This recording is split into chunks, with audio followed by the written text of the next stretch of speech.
Hello, my friends. I just want to take a time and say Happy Father's Day to all the men that are out there. And I also want to share a story about my dad and take a time to reflect on him. And the reason I'm doing this is I think you'll get to know me a little bit better by knowing my father too. I believe we're all a reflection of our parents and how we've been raised, or things that we might have saw as we were children, those of us that are adults. And I hope you'll stick long enough to hear a few words of wisdom that I have also learned along the way for even fathers that are out there, okay? There's no perfect family out there. There's no perfect father out there. There's no perfect mother out there. But we are the outcome of, and a reflection sometimes, of our upbringing. And that is just a fact in life. It could either make us a better person, or it can make us maybe an unkind person, okay? But in my case, I became a better person, even by watching the flaws of my own father, okay? But yet my father was an amazing, loving, kind, compassionate man that ever walked this earth.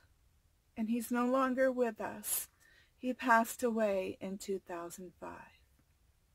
But I want to share a little bit about who he was, and in memory of him, and I think you'll get to know me a little bit better too, like I said, from his story.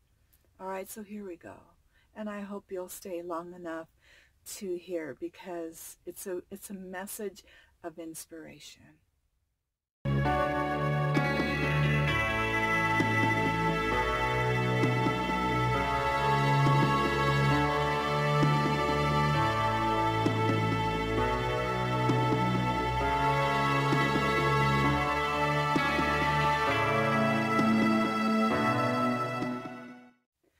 My father was just a young man, you know, barely like 18 or so, at the time of World War II. At that time, you didn't have a choice to go to war. It was a time of draft. It was a time of not a choice. Today, we have more of a choice. But back then you didn't. So no matter what kind of person you were, how strong your mind was, you were drafted and you had to endure the war of World War II. My dad was a bombardier in the Air Force, and he had seen things that no man should ever see. And he saw the horror that the Jews had to go through. And I saw pictures as a child and as I grew up that he had of the Jews dead and in the piles. I mean, it's not an image. I mean, I saw an image from a picture that was real from people that had saw this. But, you know, my dad had seen so many horrible things through that war that no person should ever have to endure or see. So when my dad came out of the war, he leaned on alcohol to get him through life and through the pain. And so I grew up with an alcoholic father and also parents. And even though my dad was a really good drunk, he was a happy drunk, it still brought some arguments and hostility and everything between my mom and him at times, you know, not all the time. I mean, we really had a good life with my parents, and I'm one of the lucky people that they called dysfunctional. I mean, they were functional alcoholics is how you want to call it. And so they still worked, had a job, made money, but come home and drank every night, you know. So, but we traveled. We also did things. My dad was a special man. He taught me to appreciate also nature, the outdoors. We went up to the mountains and we'd have picnics. And he'd, you know, take time to teach me to stop, listen to the wind, you know, look at the bats flying at night and the stars. And we went out many times watching the meteor showers. And, you know, he was, like I said, just still the kindest and sweetest man. And I'm very lucky to have a father like him. I just knew his background and how hard his memories haunted him of the war, and him knowing other fellow men that were in the Air Force that didn't make it. And of course you go through life going, well, why did I make it and why didn't they make it?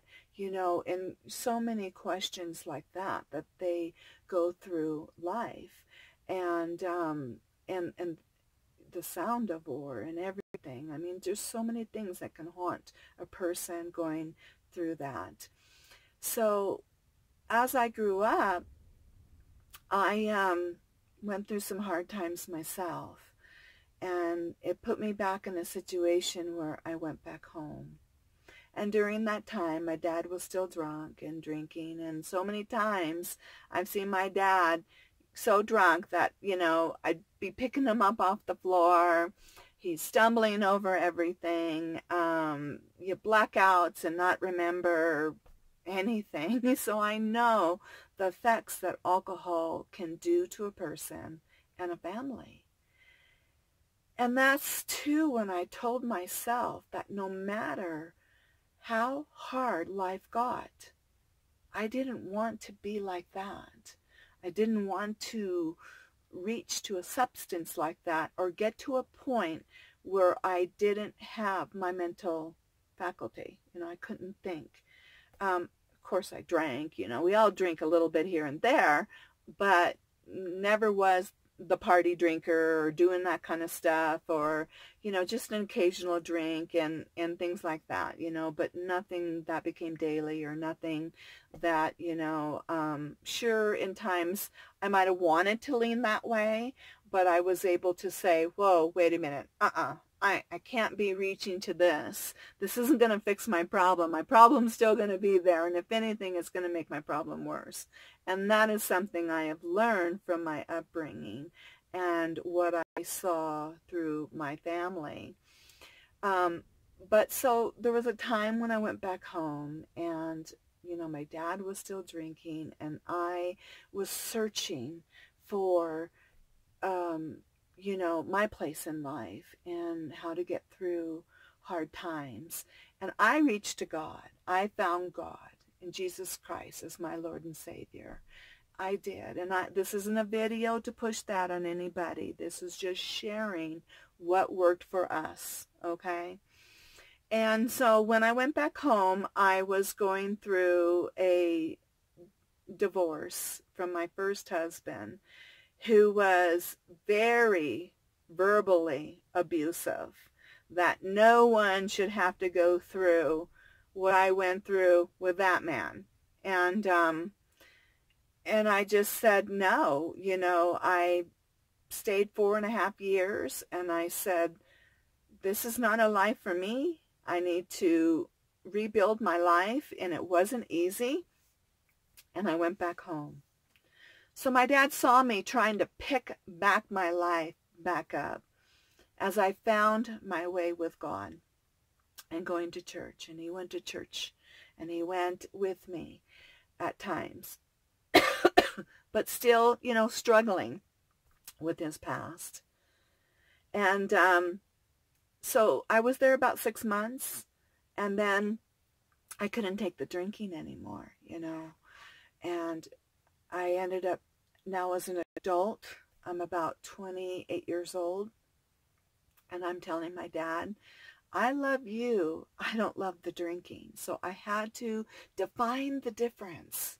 There's a difference, you know, and I don't love you when you're drunk like this. You know, I mean, I'm not love, I don't like you when you're drunk like this, but I love you. You know, I love you as a person, but I can't be around this environment anymore. It's not healthy. It's not good.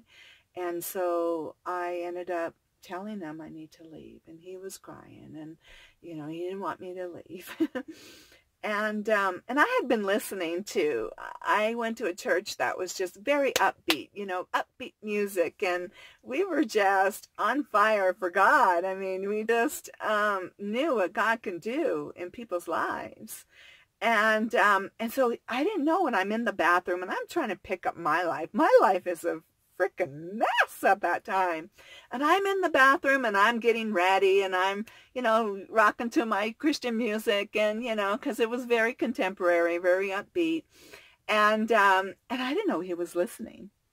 So he made me, or not made me, nobody makes you do anything. So he asked me to record, you know, all these favorite songs that I didn't know that he had been listening to, because my church had put everything on the music on, they had made CDs, you know. And so I said, okay. And we had a dual cassette machine, you know, and I'm copying and making music and, you know, putting all his favorite songs. And I left him with that tape, you know.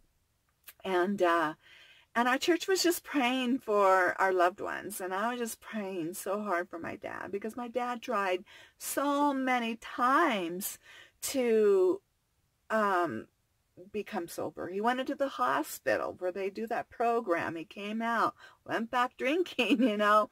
Nothing worked for him until within 30 days after we were praying for our loved ones. And, you know, God somehow, through my mess of a life, used me at that time to witness to him and to talk about God and Jesus Christ can be his Lord and Savior, not that alcohol. And I was amazed that my dad gave up alcohol 30 days later and surrendered his life over to God. And I mean surrendered. My dad was so on fire for God that it's amazing the good work that my father did in the last 16 years of his life up until the time he passed away. My dad had been a former AA, you know, person where they go to AA. He tried that. Never worked for him long term until he gave his life over to God, to Jesus Christ.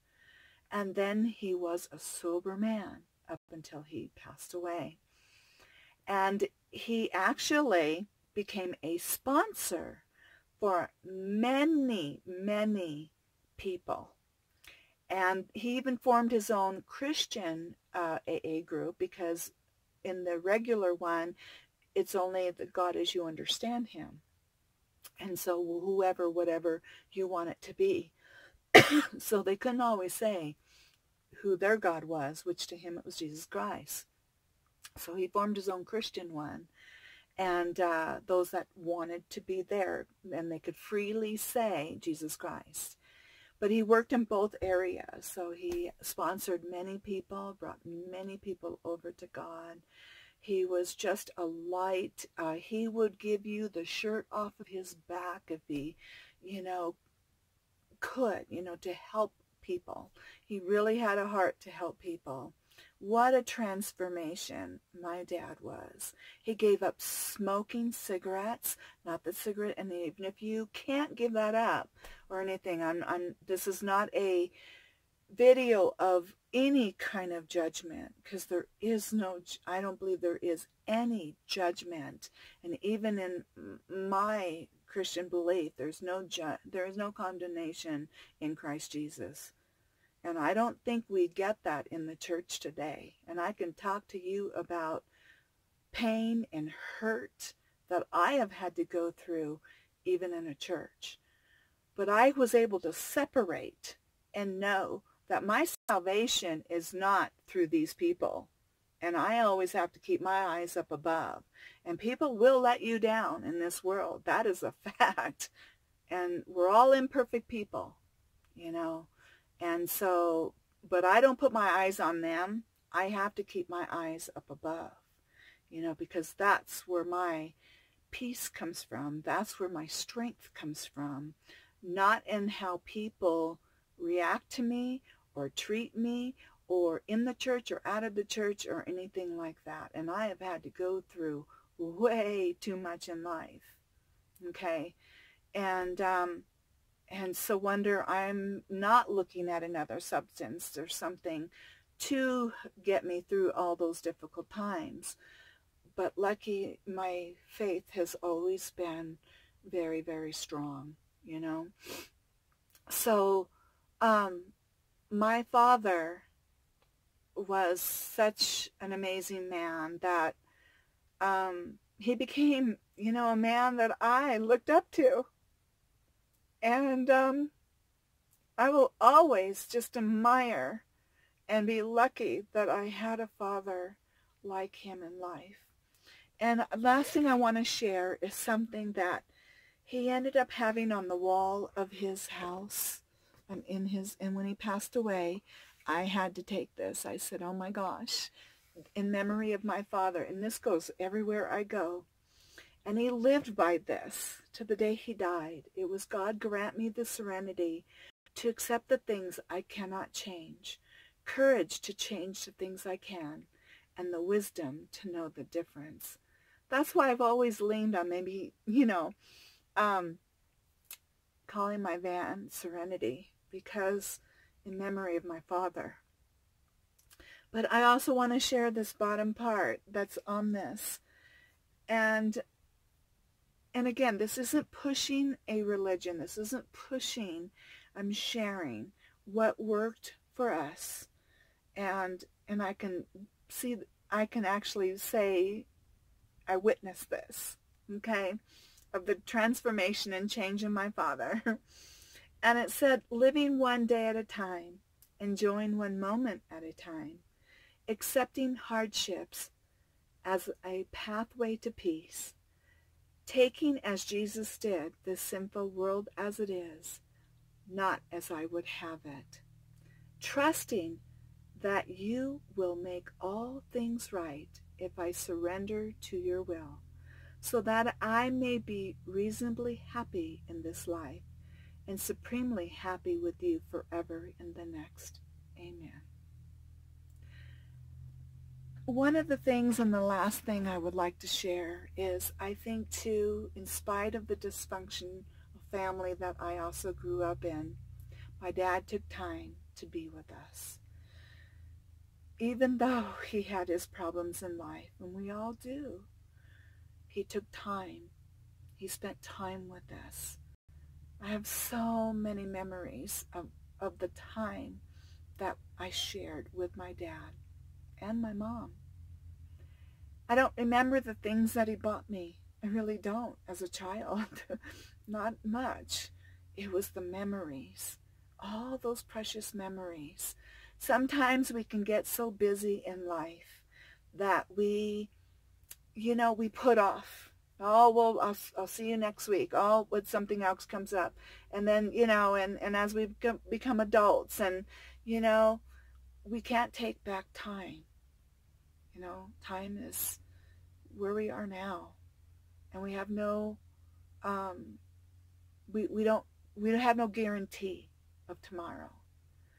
So all we have is today. And you never know if someone is going to get terminally ill, pass away, get sick, or whatever. So all we have is today in this moment. And I hope everyone, if you're a daughter or son Take time, spend time with your parent before they pass away. If you're a parent and you have young, a father and you have young children, make time for your children, because those are the memories that they will remember for the rest of their life. Not like Daddy was busy all the time. Daddy never spent any time with me.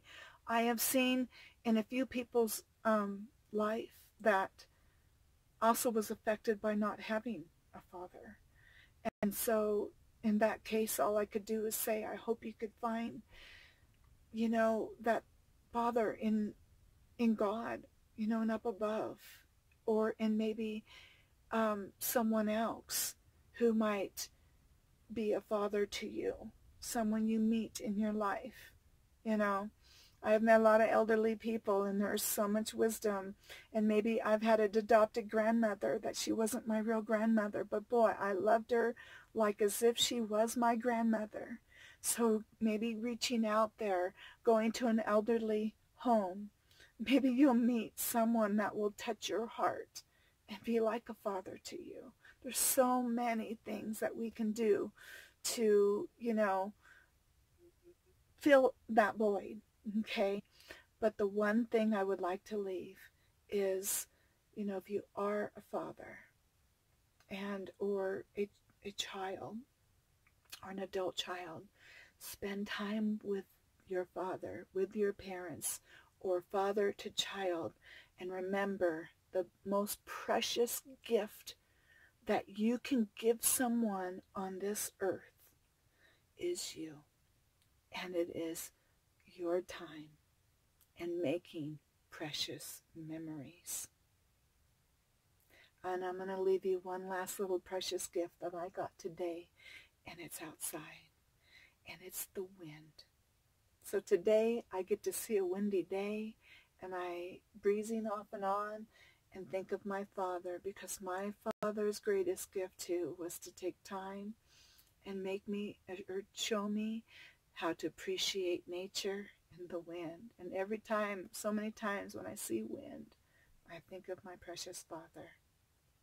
I love you all, and I'll see you in the next video.